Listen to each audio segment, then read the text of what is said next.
Wanachama wa jamii za Isaak na Harti katika kaunti ya Isiolo wameanza maandamano ya amani ya zaidi ya kilomita 300 kuelekea ikulu ya Nairobi, wakitaka Rais William Ruto kuingilia kati mgogoro wa ardhi unaoendelea na kusitisha zoezi lililopangwa kufanyika kati ya tarehe 11 na 26 Agosti mwaka huu.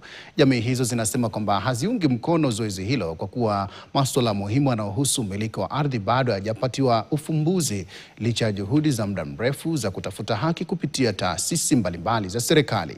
Akizungumza wakati wa kwanza kwa maandamano hayo, mwenyekiti wa jamii hizo Abdi Abdullahi alisema wameteua wajumbe wawili watakaowakilisha ombi rasmi kwa Rais William Ruto. Alisema ujumbe huo utamwomba rais kusimamisha zoezi la usajili wa ardhi hadi malalamishi yote yatakaposikilizwa na kutatuliwa.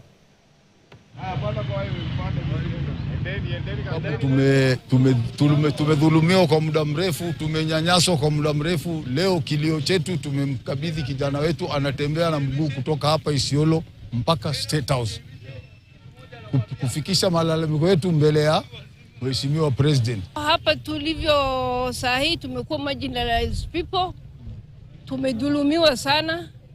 Ardhi yetu ambaye tuko tunaishi all over Isiolo tumenyang'anywa na tumetupwa nje. Sisi kama jamii tunachokiomba, wala hatutaki kitu nyingine, turudishie ardhi yetu. Sisi hatutaki maneno, sisi ni watu wastaarabu.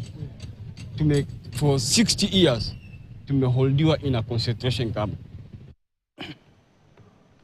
Na wakazi wa